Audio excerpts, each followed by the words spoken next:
بسم الله والصلاة والسلام على رسول الله صلى الله عليه وسلم تسليما كثيرا عدد خلقه ورضا نفسه وزنة عرشه ومداد كلماته.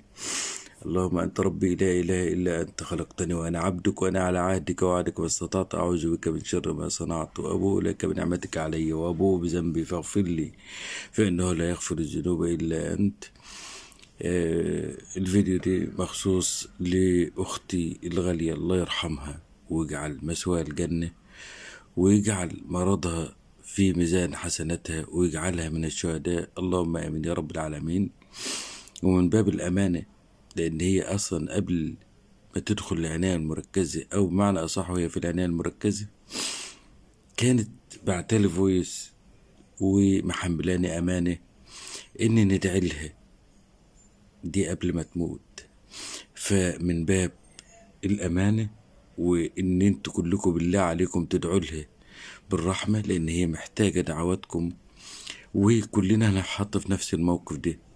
فعشان برضو ربنا يسخر لنا حد يقف جنبنا، أنا هسمعكم الفويس بس بتاعها الأخير، اللي هي آخر فويس. اسمعوا كده معايا. والله أنا اللي ما عارفة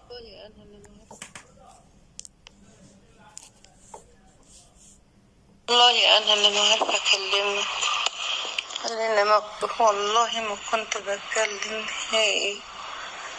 أنا حاليا محجوزة، والدكتور النهاردة بيقول لو حالتها تفضل على كده هتطلع بكرة عناية. ادعيلي ربنا ما يكتب عليا العناية، وبدوني عليكي وبدوني حاجات لدرجة إن ما عنديش سكر.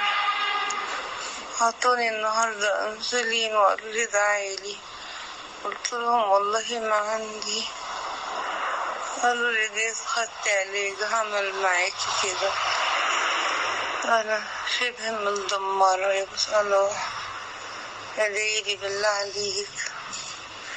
أي حد تعرفه هينزل صورة قناتي،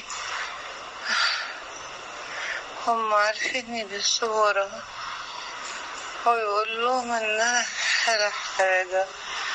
ادعولي بالله عليك، انا في المستشفى ومعزولة، محتاجة دعواتكم، محتاجة كل واحد